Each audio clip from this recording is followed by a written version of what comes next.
Artikel ke-44. Dengan misa petang Kamis Putih, gereja mengawali Trihari Suci Paskah dan memperingati perjamuan malam terakhir pada malam Kristus dikhianati. Ini penegasan lagi, berarti misa petang Kamis Putih itu mengawali yang namanya Trihari Paskah, Triduum Paskale. Apa yang dimaksudkan misa pada petang? Maksudnya adalah ukuran waktunya adalah waktu Vesper. Bahasa gampangnya dalam ukuran jam itu jam 6. Maka misa Kamis Putih paling awal, ya sekurang-kurangnya jam 6 itu mestinya misanya mulai karena disebut misa petang, bukan misa sore. Selanjutnya, ini hal yang penting juga yang menyangkut makna. Bagus diberi keterangan dalam nomor 44. Ia, maksudnya Kristus, mempersembahkan tubuh dan darahnya dalam rupa roti dan anggur kepada Bapa dan para rasul sebagai makanan dan minuman, dan menugaskan mereka, para rasul, serta para penggantinya dalam imamat, juga mempersembahkannya sebagai kurban. Terus terang kalimat terjemahan dalam bahasa Indonesia ini ruwet, maka saya buat bagan saja. Jadi sebenarnya ketika Kamis Putih kita merayakan dua hal sekaligus, saudara-saudari. Hal yang pertama, kita mengenangkan pendirian Ekaristi, institusi Ekaristi, penetapan Ekaristi. Ketika Tuhan dulu mengadakan perjamuan malam terakhir, lalu mengatakan, lakukanlah ini untuk mengenangkan daku. Artinya terus kita harus merayakan yang seperti beliau lakukan, yang sekarang disebut perayaan Ekaristi atau misa, perayaan tubuh dan darah Kristus.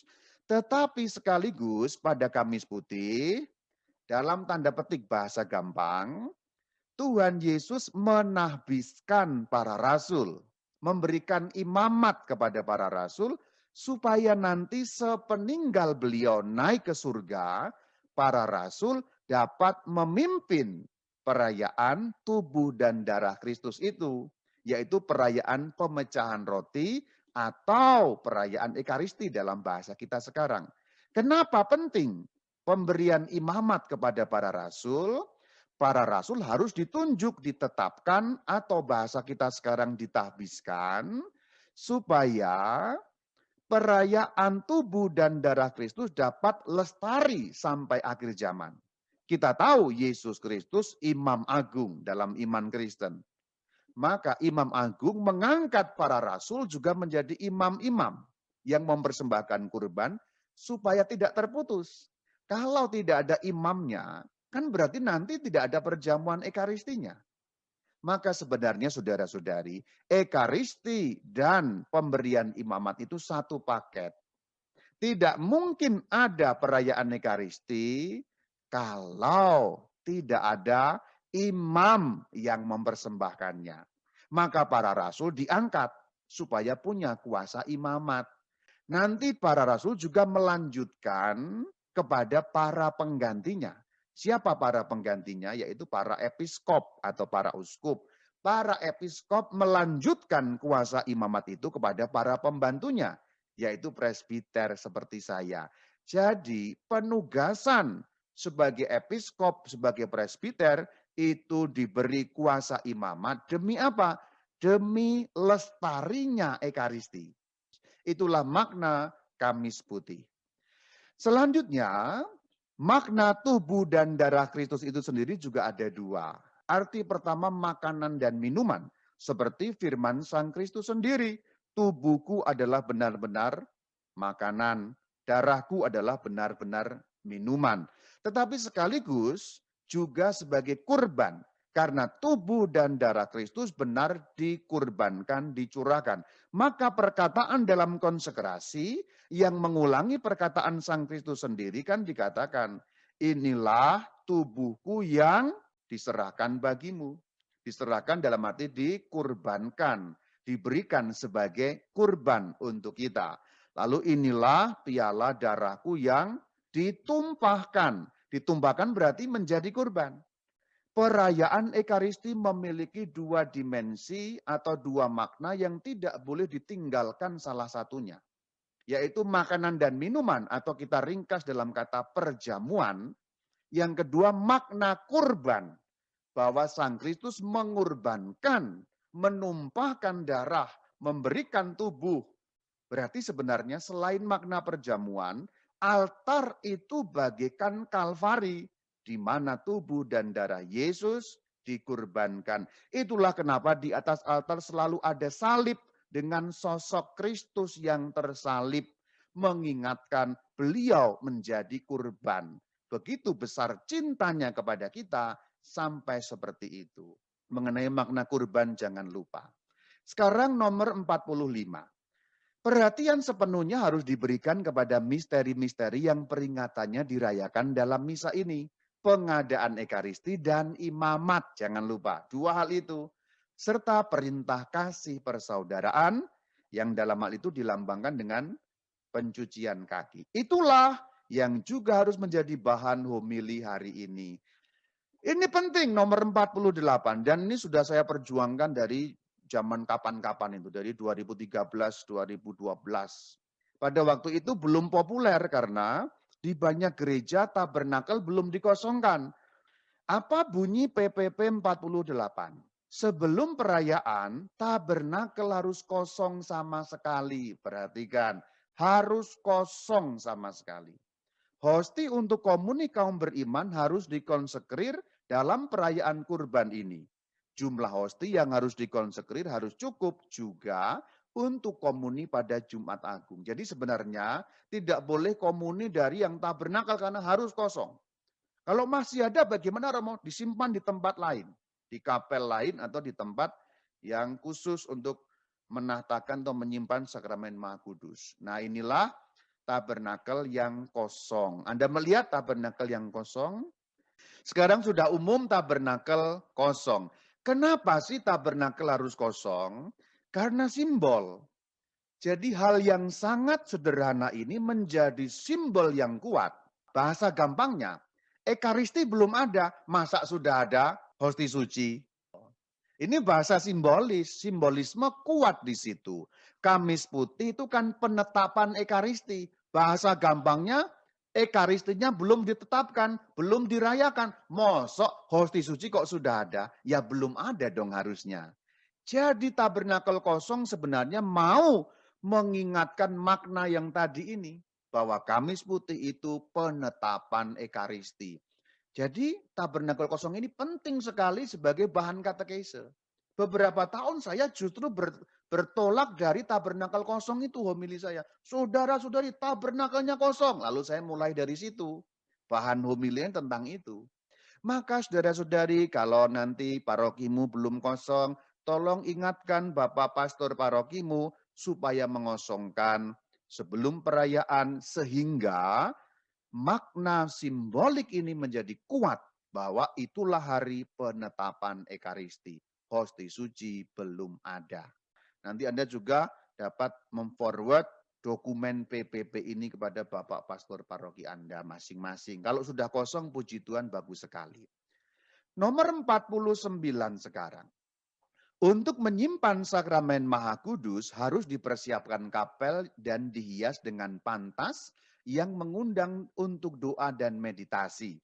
Dianjurkan suatu kesederhanaan yang sesuai dengan hari-hari ini. Jadi dihias, pantas, tapi sederhana. Terlalu megah malah tidak cocok dengan nomor 49. Karena dihias, pantas, tapi sederhana. Kenapa? Karena memang kita akan memasuki yang namanya sengsara Tuhan. Jadi ini harus sederhana. Karena dikatakan sesuai dengan hari-hari ini. Karena temanya adalah tema penderitaan, tema salib. Harus ingat bahwa saudara-saudari, Kamis Putih ini pun diawali dengan nyanyian atau antifon, kita harus bangga dengan salib Tuhan kita. Itu antifon pembukanya. Maka Kamis Putih kalau tidak nyanyi itu kurang cocok. Karena buku liturgi memberi kita keterangan antifon pembukanya, kita harus bangga akan salib Tuhan kita. Maka lagunya ada dalam puji syukur dan di dalam Mada Bakti. Jadi yang paling tepat adalah itu. Kalau menurut teks liturgi atau antifonnya. Kita harus bangga akan salib Tuhan kita Yesus Kristus. Itu sebenarnya. Maka kalau nanti ada lagu yang lain, ya bukan salah, tapi kurang persis seperti apa yang dimaksudkan. Nomor 50. Sementara Gloria dinyanyikan, lonceng-lonceng dibunyikan. Setelah itu hening sampai Gloria malam Paskah. Jadi dari Gloria, Gloria itu kemuliaan. Kemuliaan kepada Allah di surga. Itu teng, teng, teng boleh dibunyikan. Setelah itu nggak boleh bunyi lagi ada lonceng. Harus bunyi kayu. Kenapa? Karena tidak boleh ada kemeriahan. Itu yang pertama. Yang kedua bunyi kayu mengingatkan kita pada bunyi suara kayu. Berarti mengingatkan kita pada apa? Salib. Itu kayu, kayu, kayu apa? Kayu salib. Di kayu salib itulah Sang Kristus menebus dosaku. Bunyi ini mengingatkan bunyi cinta. Jadi klotok, klotok, klotok itu I love you, I love you, I love you. Gitu sebenarnya. Kalau Anda tahu maksudnya atau maknanya di situ. Bukan sekedar hanya untuk tak tok biar ada bunyinya. Kayu. Bunyi kayunya Sang Kristus. Bunyi salibnya Tuhan. Selama waktu itu alat musik hanya boleh mendukung nyanyian. Maksudnya apa? Tidak boleh ada instrumental. Selanjutnya nomor 51. Pada hari ini sesuai dengan tradisi diadakan pencucian kaki pada pria-pria terpilih untuk menunjukkan semangat pelayanan dan kasih Kristus yang datang tidak untuk dilayani melainkan untuk melayani. Sekarang sudah direvisi oleh Bapak Suci Fransiskus tidak hanya pria tapi boleh juga wanita. Selanjutnya nomor 52, untuk persembahan dapat diadakan sumbangan bagi kaum miskin terutama bila dikumpulkan selama masa prapaskah sebagai buah mati raga. Nah berarti yang paling cocok pengumpulan APP itu adalah Kamis Putih. Yang paling cocok sebenarnya. Tapi secara teknis mungkin nggak selalu gampang. Tapi kalau bagus ada simbolismenya ya. Misalnya ada celengan atau apa misalnya ditaruh di depan atau bagaimana secara simbolisme. Kalaupun tidak semua bisa dikumpulkan, simbolismenya bagus karena menurut keterangan dokumen gereja inilah saat yang tepat mengumpulkan yang sudah pada waktu itu sebagai masa prapaskah. Selanjutnya dikatakan menyanyi ubi caritas est vera. Jadi lagu persembahan sudah ditunjukkan juga oleh dokumen gereja. Maka kalau ada lagu persembahan selain ini tidak cocok. Ini sudah pasti sebenarnya sudah dipastikan ini persembahan nyanyi ubi caritas esfera. Jangan lagu yang lain. Terimalah syukur kami. No, no, no, no. Terlalu happy. Ini Kamis Putih bro. Kadang-kadang grup-grup kor itu juga perlu diberi pengarahan. Jangan terlalu happy karena Kamis Putih. Lonceng aja nggak boleh, malah lagunya happy. Jadi kalau sekarang ada yang mendengarkan Anda kelompok kor, anggota kor, atau bahkan pelatih kor, Anda perlu cari lagu nada-nadanya yang minor, yang menunjukkan agak tanda petik suram, sedih gitu. Jangan lagu yang happy.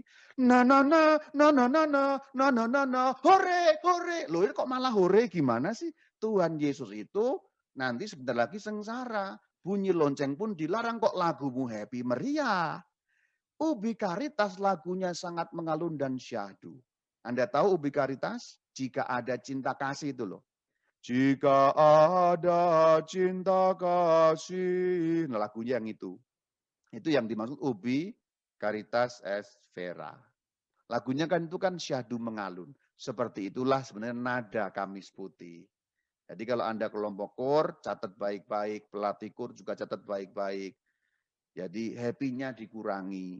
Kalau bisa sebenarnya juga ordinariumnya pun yang menyesuaikan.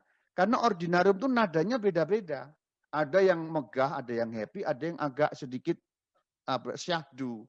Contoh Tedeum itu kan syahdu. Tuhan kasihanilah kami. Cocok. Tuhan kasihanilah kami. Terlalu happy. Jadi sebenarnya nada-nada itu juga dibuat ada maksudnya, enggak sembarangan. Selanjutnya 54. Setelah doa penutup diadakan prosesi perarakan. Sakramen Maha Kudus dibawa melalui gereja ke tempat penyimpanan. Jadi dibawa untuk disimpan. Sudah diatur urutannya yang perarakan itu. Pembawa salib terdepan. Berarti salib misdinar itu bawa salib paling depan. Diikuti pembawa lilin dan dupa. Berarti salib, lilin, dupa. madah panjelingua atau nyanyian ekaristis lain dinyanyikan. Jadi paling bagus panjelingua, tapi masih diberi keterangan atau nyanyian ekaristis yang lain. Tapi kalau yang saya lihat, hampir semua menggunakan panjelingua. Panjelingua gloriosi, yang itu loh. Mari kita memadahkan, terjemahnya ada beberapa, tapi yang nadanya itu na na na na na na na ne na na na ne na ne na na ne na. Harusnya lebih lambat dinyanyikan. Ini kan cuma contoh, saya agak cepat. Na ni na na ni na ne na, yang itu. Itu mengenai lagu. Selanjutnya dikatakan masih pada artikel yang sama. Pemindahan sakramen Maha Kudus tidak dilaksanakan bila keesokan harinya pada Jumat Agung tidak diadakan perayaan sengsara dan wafat Kristus. Umumnya tiap gereja mengadakan, maka harus dipindahkan. Nah, di sini saya mau memberi catatan. Karena yang benar adalah pemindahan. Di dalam bahasa Latin ini berbunyi translatio. Jadi inti dari bagian terakhir itu memindahkan, bukan adoratio. Beberapa presbiter melakukan itu menjadi adoratio. Dia muter-muter ke tengah-tengah umat dan seterusnya gitu ya. Ini berbeda dengan kalau kita Jumat pertama. Ini totally different. Ini tujuannya apa? Mengosongkan tabernakel dan membawa sakramen Maha Kudus ke tempat penyimpanan.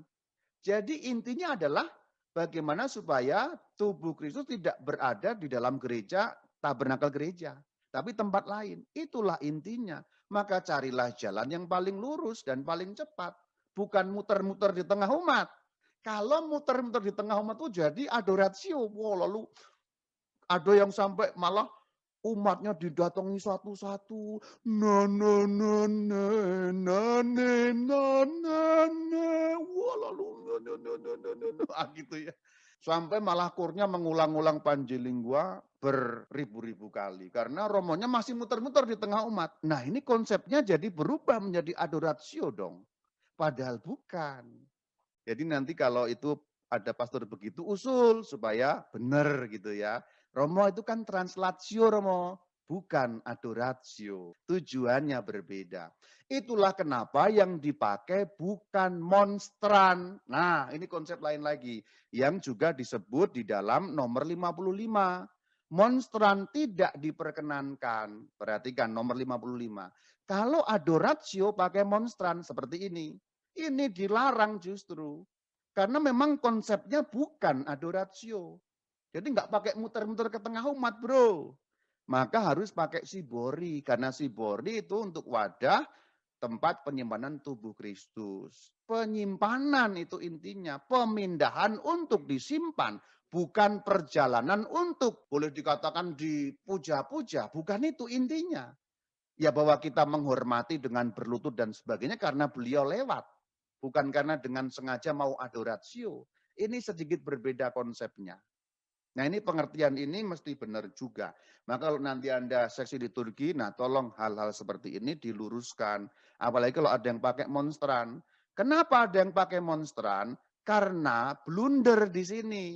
Dikira adoratio, padahal pemindahan. Bahwa mungkin yang sudah terbiasa itu enggak benar ya jangan diikuti. Kan kita tidak membiasakan yang salah. Lalu ada keterangan juga bahwa penyimpanan tidak boleh dibuat kayak makam. Jadi kalau ada yang membuat, wah jadi kayak gua ada makam itu malah enggak benar ya. Tabernakel biasa aja ya. Seperti yang dikatakan dalam nomor 55 tadi itu. Selanjutnya di dalam nomor 56 dikatakan, kaum beriman hendaknya diajak untuk setelah misa mengadakan adorasi. Nah, disinilah adorasinya. Kalau mau adorasi di sini, begitu sudah dipindah ke ruang lain tadi itu, terus adoratio. Bukan dalam perjalanan itu adoratio. Setelah misa Kamis Putih mengadakan adoratio. Adoratio paling bagus membacakan Injil Yohanes bab 13 sampai 17. Setelah itu dikatakan setelah tengah malam tidak boleh ada apa-apa, maka tengah malam berhenti. Di beberapa paroki sudah benar, jadi berakhir tengah malam, setelah itu tidak ada lagi. Ada boleh, tapi orang kalau datang ya diem di situ doa dalam batin sendiri. Tidak ada, maksudnya tidak ada kebersamaan yang doa bersama gitu. 57 ini sudah banyak benar, setelah misa altar ditutup. Dalam arti ini sebenarnya dilucuti dalam arti itu ya. Di depan gambar pada kudus tidak boleh dinyalakan lilin. Salib-salib diselubungi dengan kain merah. Umumnya kalau di Indonesia sudah terjadi pada Minggu Prapaskah kelima. Teman-teman yang diberkati Tuhan, sekali lagi selamat datang dalam bincang-bincang rohani. Pagi-pagi buta kita berkumpul di ruang ini untuk bincang-bincang tentang Kamis Putih di hari yang suci ini.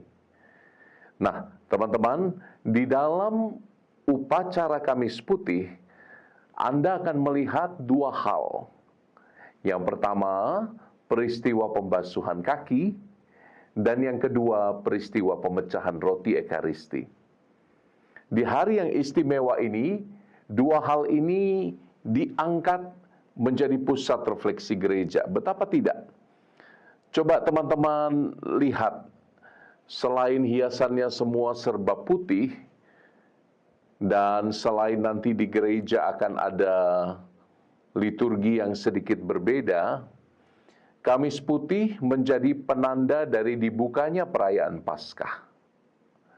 Perayaan Paskah yang dimulai dari Kamis Putih, kita biasanya mulai Ekaristi dalam tanda kemenangan Kristus, tanda salib.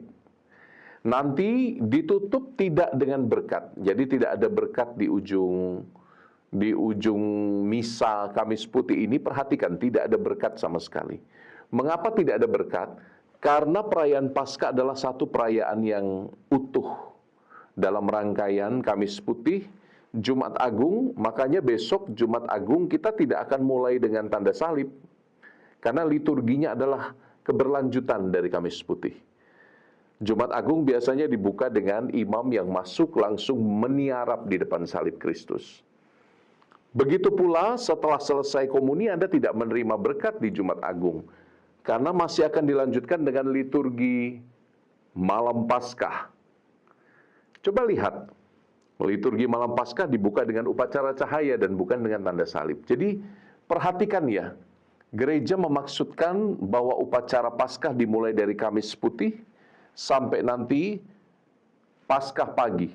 Satu kesatuan yang membantu kita untuk mengenal bahwa misteri Paskah adalah misteri tentang Yesus yang menderita, wafat, dan kemudian bangkit.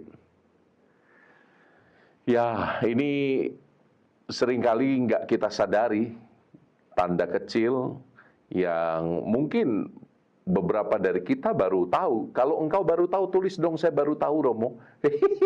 Saya baru tahu, nggak apa-apa. Itu tanda perkembangan iman artinya, Anda pengetahuannya ditambah. Secara istimewa, rangkaian peristiwa Paskah yang dimulai dari sengsara, wafat, dan kebangkitan Kristus itu dibuka dengan peristiwa yang luar biasa, pembasuhan kaki. Peristiwa ini amat sangat menyentuh.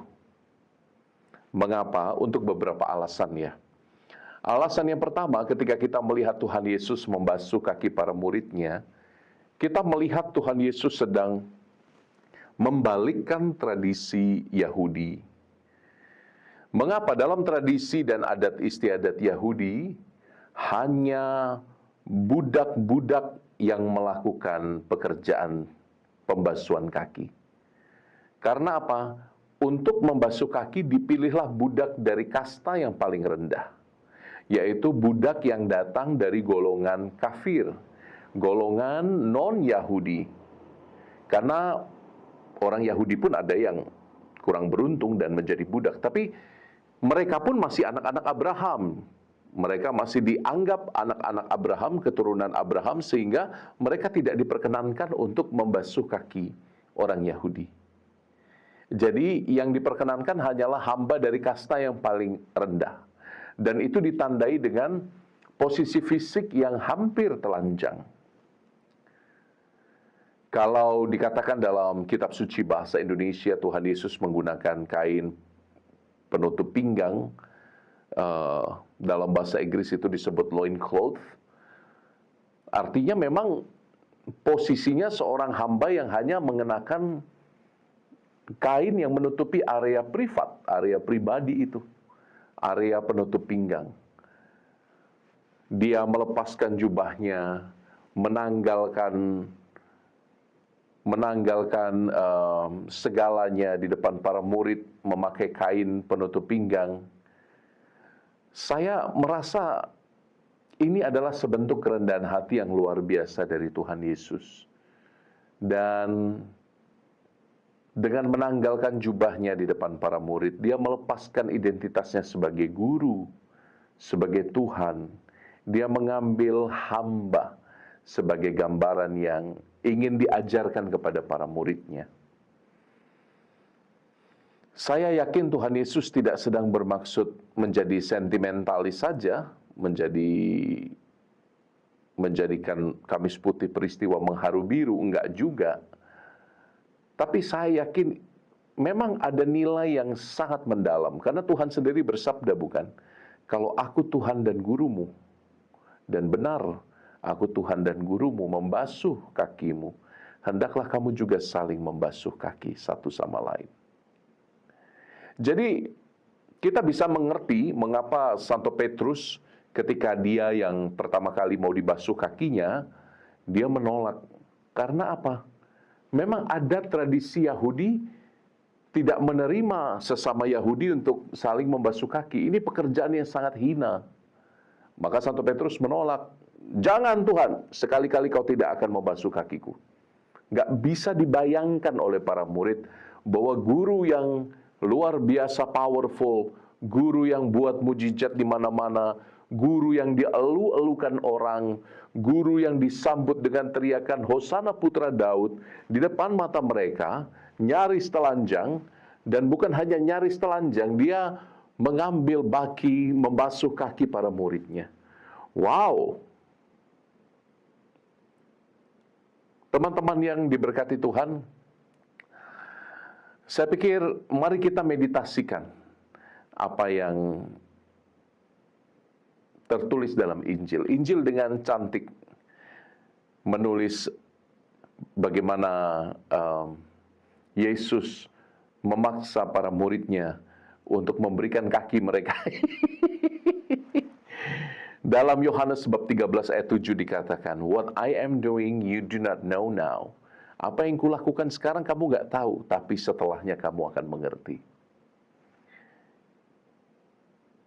Yohanes 13 ayat 12 juga menunjukkan yang sama. Do you not know what I have done to you? Apakah kamu nggak ngerti apa yang kulakukan bagimu? Mari kita memeditasikan ketidakmengertian kita. Kadang-kadang kita menganggap, oke, cuci kaki, ayo, basuh kaki, ayo. Tapi di balik itu, kita kadang-kadang mendiamkan pertanyaan-pertanyaan yang begitu berkecamuk. Sama seperti Petrus. Kita punya begitu banyak pertanyaan. Mengapa engkau Tuhan dan Allahku mengambil jalan serendah ini? Mengapa engkau Tuhan dan Allahku mengambil jalan yang begitu luar biasa, humbling, merendahkan dirimu begitu rendah? Beberapa ahli kitab suci mengatakan bahwa dengan melepaskan jubahnya, Yesus seperti membuat prediksi apa yang akan terjadi padanya di keesokan hari. Ketika jubahnya akan dilepas, ketika pinggangnya akan dibalut dengan kain penutup lagi yang lain yang penuh dengan darah, ketika dia akan memberikan tubuhnya untuk kita makan. Jadi teman-teman yang diberkati Tuhan, coba kita meditasikan ini. Apakah aku sungguh mengerti sedalam itu Tuhan ingin mengasihiku? Apakah aku sungguh mengerti sedalam itu Tuhan menghendakiku memberi diri bagi yang lain untuk saling melayani? Itu peristiwa pertama. Juga peristiwa pertama ini ada kaitannya dengan kisah dalam kitab Perjanjian Lama. Dalam kitab Imamat, kita melihat ya, misalnya dalam kitab Imamat bab 8, kita menemukan Musa itu membersihkan Harun dan anak-anaknya dengan air, kemudian memakaikan mereka pakaian imamat dan mengkonsekrasi mereka, menguduskan mereka sebagai imam. Coba lihat lagi kalau misalnya engkau sempat, nanti lihat kitab Imamat bab 16. Nanti di dalam kitab Imamat bab 16 itu akan ditemukan bagaimana paralel dengan Harun yang akan melepaskan pakaian imamatnya, sama seperti Tuhan Yesus, dia akan melepaskan pakaiannya. Kemudian Harun akan membasuh dirinya sendiri, dan kemudian dia akan memakai garmennya, memakai pakaiannya, kemudian barulah dia mengorbankan kurban. Kalau Harun membersihkan dirinya, kalau Moses membersihkan Harun, lalu Harun membersihkan dirinya, lihat geraknya. Sekarang Yesus, sebelum dia mempersembahkan kurban Ekaristi, dia membersihkan kaki para muridnya. Tanda bahwa mereka dikuduskan. Tanda bahwa mereka menerima imamat yang baru. Saat nanti para murid menerima perintah dalam Ekaristi, lakukanlah ini sebagai kenangan akan daku. Pada saat itulah 12 murid ini dikonsekrasi menjadi para imam. Jadi teman-teman, ini yang menarik dari kitab suci. Tidak sembarangan apa yang Tuhan lakukan. Semua itu sudah di-planning. Sebagaimana kita bisa melihat paralelnya dalam Perjanjian Lama, kita melihat bahwa ternyata para murid Yesus itu dibasuh dengan satu tujuan, untuk mengkonsekrasi mereka. Sama seperti kita lihat dalam Perjanjian Lama. Hanya saja mereka dikonsekrasi dalam Perjanjian Baru dengan perintah yang baru. Perintahnya bukan untuk menyembelih domba kurban, menyembelih kambing. Perintahnya adalah untuk saling mengasihi satu sama lain. Dan bentuk kasih yang paling sempurna hadir ketika mereka, para rasul Perjanjian Baru, diperintahkan untuk mengorbankan kurban yang tidak berdarah dalam bentuk roti dan anggur Ekaristi. Nah, ini kita sudah masuk ke peristiwa yang kedua. Romo hanya mau mengatakan bahwa peristiwa pembasuhan kaki adalah satu tahap sebelum kita masuk ke dalam misteri Ekaristi. Tidaklah logis untuk menjadikan 12 rasul itu sebagai imam kalau tidak ada momennya. Maka sama seperti dalam kitab Imamat, Musa mengangkat Harun dan anak-anaknya menjadi kaum imamat. Demikian pula dengan memandikan mereka dengan air, dengan pembasuhan dengan air. Demikian pula para murid sekarang dipersiapkan untuk sebuah imamat yang baru. Nah, ini dalam sekali maknanya. Dan persis toh segera setelah mereka dibasuh kakinya, Yesus mengadakan perjamuan yang terakhir. Perjamuan Ekaristi yang pertama. Ambillah, inilah tubuhku yang diserahkan bagimu. Ambillah, inilah darahku yang diberikan untuk ditumpahkan untuk pengampunan dosa. Dan yang menarik apa teman-teman? Yang menarik, perintah Tuhan dalam kata-kata institusi itu. Lakukanlah ini sebagai kenangan akan daku. Saudari-saudaraku yang diberkati Tuhan, semoga kita ingat ya, kata-kata institusi ini luar biasa. Disebut sebagai kata-kata institusi karena di dalam sabda, di dalam firman Allah yang mengatakan ini tubuhku, ini darahku. Termuatlah institusi gereja nih. Termuatlah kata-kata yang menetapkan, yang kekal hadir dalam yang fana. Allah yang ilahi hadir dalam bentuk roti dan anggur yang sangat sederhana dan lemah.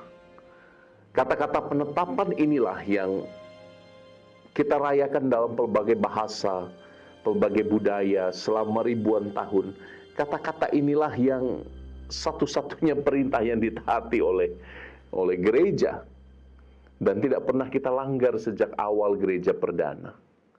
Dan itu sebabnya teman-teman, engkau bisa melihat betapa dalam perintah Tuhan ini. Kata-kata konsekrasi itu, kata-kata institusi itu sangat mendalam. Karena persis di dalam Ekaristi, kita menemukan, nanti kita akan menemukan kurban Kristus yang sepenuhnya terjadi besok, pada hari raya Jumat Agung. Begini, Scott Hahn itu mengatakan sesuatu yang sangat menarik dan akan selalu saya ingat. Dia mengatakan, tanpa peristiwa Kamis Putih, tanpa peristiwa pemecahan roti Ekaristi, maka kurban Jumat Agung itu akan menjadi cerita eksekusi orang Romawi yang keji. Dan itu aja, itu cerita eksekusi. Kalau tidak dihubungkan dengan peristiwa Kamis Putih. Mengapa? Karena sudah ditetapkan dalam perjanjian lama bahwa ketika anak domba Allah dipersembahkan, dikurbankan, darahnya itu harus dipersembahkan di Yerusalem. Jadi anak domba yang disembelih itu harus dipersembahkan di dalam bait Allah, bukan? Sementara Kalvari itu letaknya di luar Yerusalem, di luar tembok Yerusalem. Jadi kalau tidak ada Kamis Putih yang terjadi di dalam Yerusalem, maka menurut Scott Hahn, peristiwa Jumat Agung tidak ada maknanya. Bagaimana kita mau mengatakan bahwa ini anak domba yang mempersembahkan dirinya, karena tidak sesuai dengan logika kitab suci perjanjian lama yang mempersiapkan bahwa anak domba Allah harus datang dan mempersembahkan dirinya sebagai kurban tebusan dosa, dan persembahannya harus di dalam kota Yerusalem. Tidak match. Maka dari itu kurban Kristus di dalam peristiwa penyalipan itu sudah dirayakan di saat Kamis Putih. Maka dia mengatakan, Tuhan Yesus mengubah rumus doa berkat atas roti dan anggur menjadi kata-kata institusi sendiri. Dia menyimpang dari tradisi Yahudi yang mengucap syukur atas roti dan anggur itu dengan menjadikan roti dan anggur ini kurban anak domba, sehingga bisa dikatakan Kamis Putih adalah antisipasi dari Jumat Agung. Ambil dan makanlah, inilah dagingku. Ambil dan makanlah, inilah darahku yang ditumpahkan. Pada saat Yesus mengatakan itu, antisipasi penebusan mulai terjadi dari Yerusalem. Dan dengan demikian digenapilah seluruh kitab perjanjian lama tentang kurban anak domba yang harus dipersembahkan sebagai kurban tebusan dosa di dalam kota Yerusalem. Jadi engkau bisa lihat sekarang ya, mengapa logikanya Scott Hahn, seorang teolog yang sangat luar biasa, seorang awam, yang anaknya dua-duanya menjadi imam. Ini menyentuh hati banyak orang. Kita baru sadar ternyata Jumat Agung dan Kamis Putih itu benar-benar bertalian, berdekatan. Jembatannya adalah Ekaristi, jembatannya adalah kata-kata institusi. Jadi saya harap ini misteri-misteri ini semoga membantumu untuk semakin kagum dengan misteri iman kita. Dan satu hal lagi yang nanti Anda akan perhatikan di dalam gereja, bagaimana di ujung misa Kamis Putih kita akan keliling, kita akan mengantar tubuh Kristus itu pergi ke satu pojok gedung gereja, atau biasanya juga ada ruangan khusus di luar yang menandakan kepergian Tuhan Yesus ke Taman Getsemani. Sehingga mulai dari saat itu biasanya gedung gereja kosong, tidak ada tubuh Kristus yang tertinggal, diletakkan di bagian yang lain. biasanya tabernakel akan dibuat terbuka. Dan orang akan melaksanakan satu ibadat teguran, berjaga bersama Kristus yang ada di Taman Getsemani. Kita akan reenacting lagi. Kita akan menghadirkan kembali peristiwa Taman Getsemani. Mari kita berdoa untuk sedemikian banyak orang yang meninggalkan Yesus. Mari kita berdoa bagi sekian banyak orang yang meninggalkan Yesus karena mereka nggak bisa buat apa-apa. Mari kita berdoa bagi sekian banyak orang yang bahkan menghina Tuhan Yesus. Kita tahu ada begitu banyak apologet-apologet beda agama itu yang sering menyerang Kristus, menyerang gerejanya.